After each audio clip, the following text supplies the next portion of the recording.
What is going on, you guys?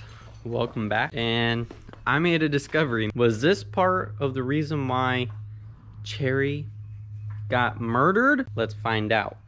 I've been struggling to get the crank pulley off of Cherry. Well, with the HD 12.0 battery and the handy dandy Milwaukee gun, we got her off. Here we go. Of course, we came to good old Reliable here to do the same thing. Well, look at that, dude. Look at that. That is not good. That is where the keyway is supposed to be. Now, remember when I was redoing this motor, like the first time with the B7 head that I got, engine failed, took it all back apart. I lost the keyway. But lucky old me had a Z6 on an engine stand with the same snout issue. But had a mint keyway. The thing was nice because there was two engines that were torn apart. So I had a spare keyway. Luckily, I put that on this motor when I did the Mini-Me swap. Now, from what I can recall of maybe something happening and causing this, one day I was driving, you know, Cherry has AC and all that. I'm driving, I got on it, then I lit up, you know, cruising, chilling. Then all of a sudden I heard ping, ping, ting, ting. Look behind me, I see, you know, the AC idler pulley running down the road behind me. It was like, skirt, what's up? Like, you know, heard a bunch of bad noises, like, what's good? You know, nothing else seemed to be bad. That time period of me learning, the belt to me seemed not that tight, and it always seemed to like flap a little bit and make some noise. So I'm sorry guys, the lighting's terrible, but I'm twisting it. I mean, you could probably see I'm getting a pretty decent twist out of the belt here. Now I know this side isn't really that tensioned, but on the new Z6 motor that I put together and my brother's car, the belt's way tighter than this. But this shit would just be like, you know? And you could kind of see behind there, like, the little wear mark it was making. But also you can see the wear right there on the cam. But that could just be from the plastic here, the cover. Even this side of the belt, you could kind of see better. Like, that's a pretty good twist. That's not... And this is an Amazon belt too, so I don't suggest getting it, but at the time people made it. Luckily in the Mini-Me swap video I put all the info there, man. Y8, Y7, Z6, all the same belt. B7, different. B8, different. Alright? Man, I didn't need to go crazy off Amazon to find this belt. Whatever, blah blah blah, delete that shit. Anywho, so I'm wondering if that caused an issue. And of course, as you guys know, I need power steering over there, but this crank pulley itself, I'm sorry, it's hard to see, but you guys can see, look at that groove right there. That's where the original, so there's supposed to be like little teeth here that help like the pulley grip it, I guess, grip the snout. And you guys can see it's been milled down, it's gone. And then look at this, that's where the keyway used to sit, right here. That is where the freaking, whoops, sorry, I don't want to damage this one. That is where the keyway used to sit. Was this a culprit of cylinder number 3 giving up on us? Even then, dude, I was able to rotate the engine. Like, now since I took it off, like before it was on there. But you can see, man, this thing just kind of flops around on there. And then even then you can see right here That crank pulley's been eating away at this plastic. Eating away at it. So I was really looking forward to doing a rebuild on this engine, but I'm kind of questioning if that crank right there is even repairable. I've heard of things, like I'm in a couple Facebook groups, and like reading all the forums that I could find when I'm doing research. I hear that people fix them, but I also hear that they end up doing the same thing again after repairing them. I'm sure I could find another bottom end B7, or at least another crank for it. Even then, to build it with the B7s, I hear do a bunch of machine work. So is it really worth it? I don't know. I still want a built ass Mini-Me swap just to experience it and say I've done it. But man, at this rate, I think it's time to bring out the old B series, man, and just play with Bs, man. Yeah, so that was a discovery. My brother's car is here, and he has a Z6 in his car, and he has a manual rack, and he only has an alternator. So we're probably gonna swap this B8 pulley onto his engine, and then swap his Z6 pulley to my engine so I could have power steering.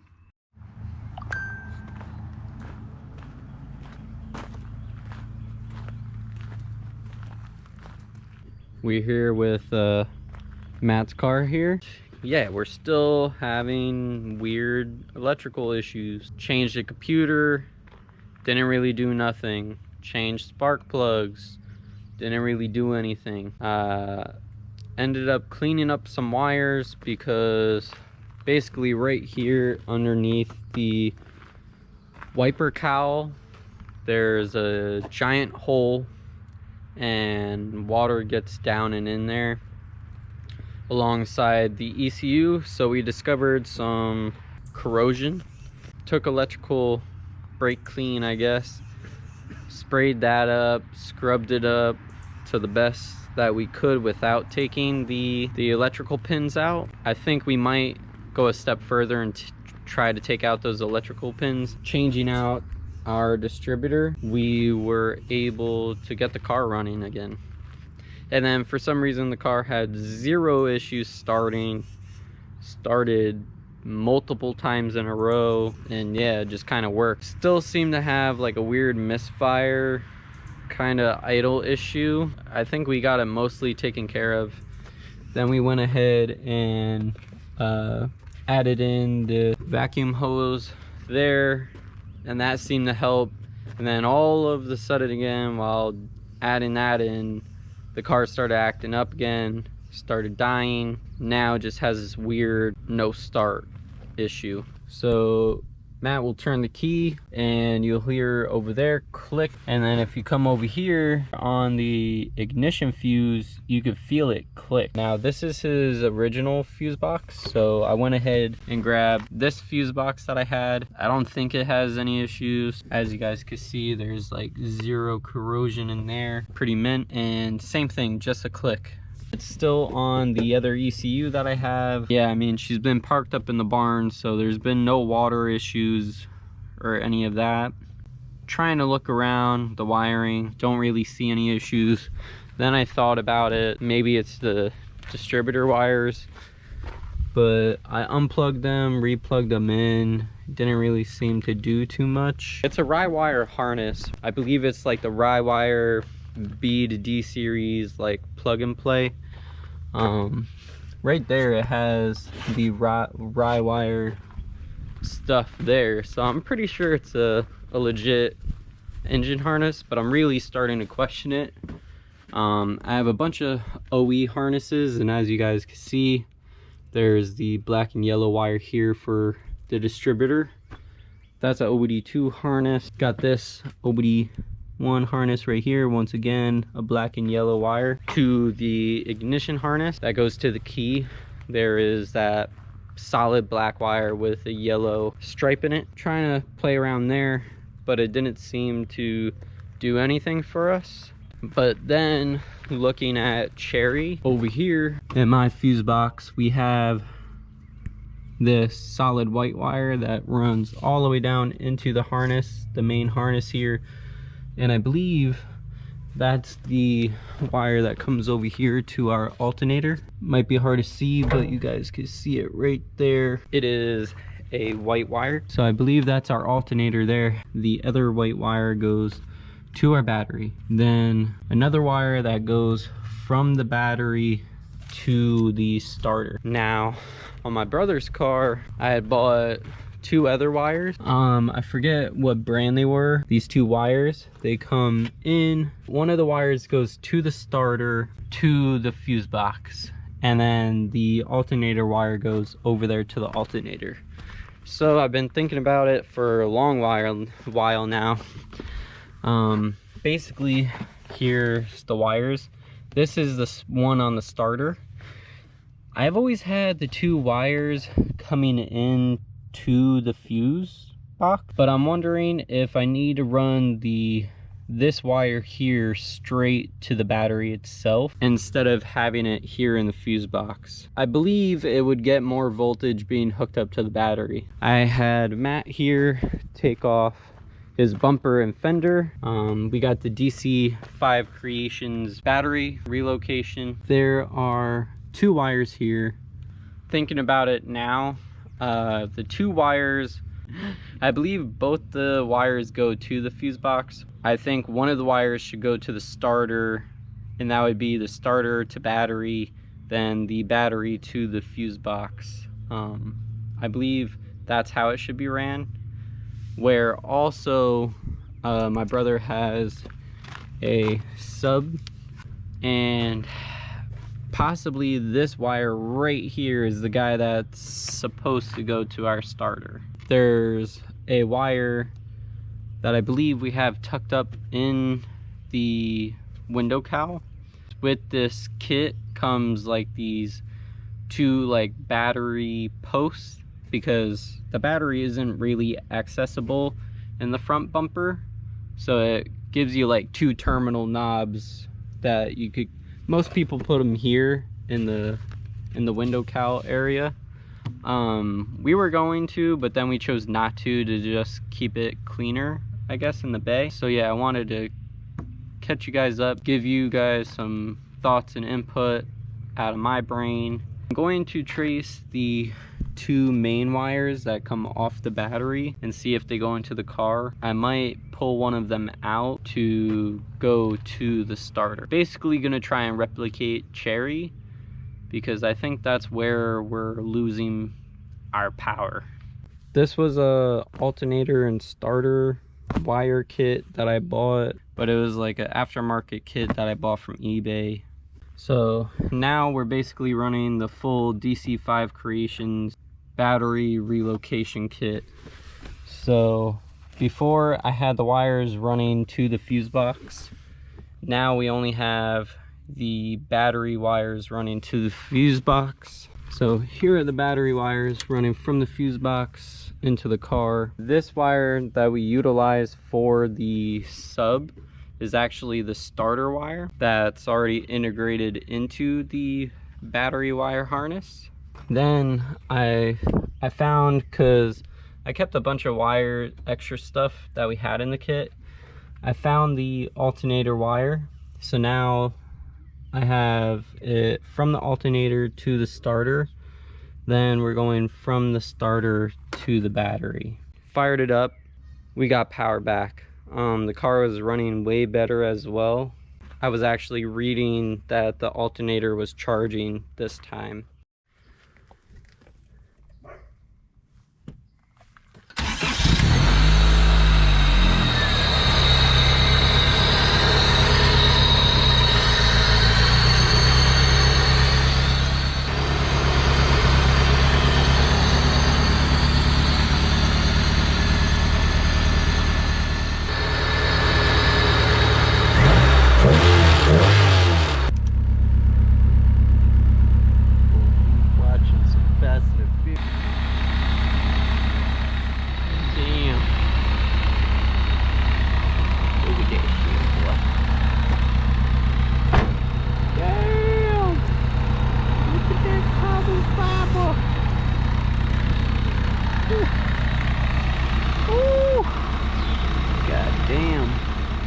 Alright, boys. She's back together now.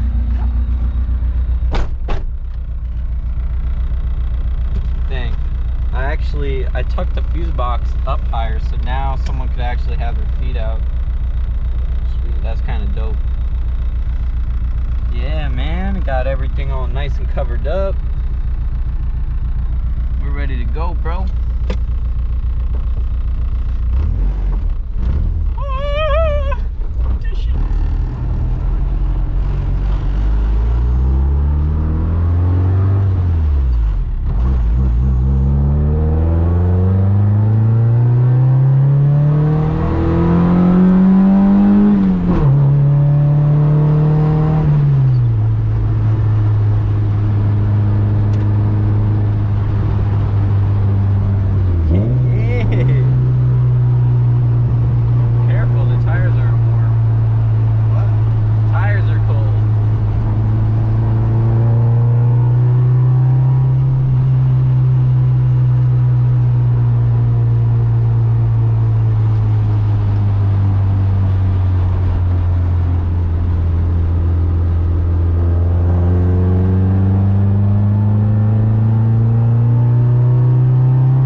Cutting at like $3,000, $4,000, where now it seems to be running pretty fucking mint. I did switch back to the original ECU that I had in the car, but it doesn't seem to be bugging out like it was before. And honestly, it seems like the car has more power to itself now that we oriented the wires, I guess, correctly. So that's a plus. Not only did we go from like those little wires, but we upgraded the gauge wire as well, which should help. But dude, it feels good.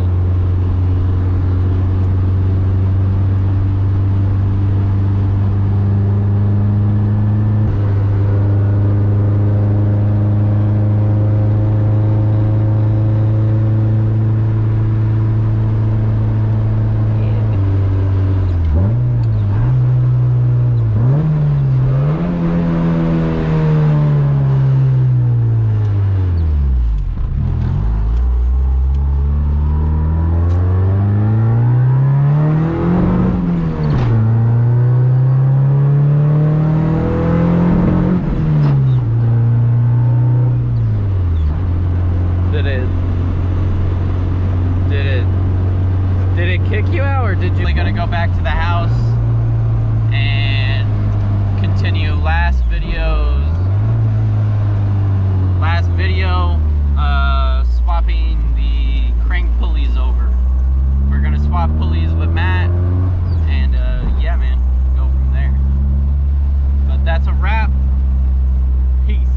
Don't forget to like, comment, subscribe.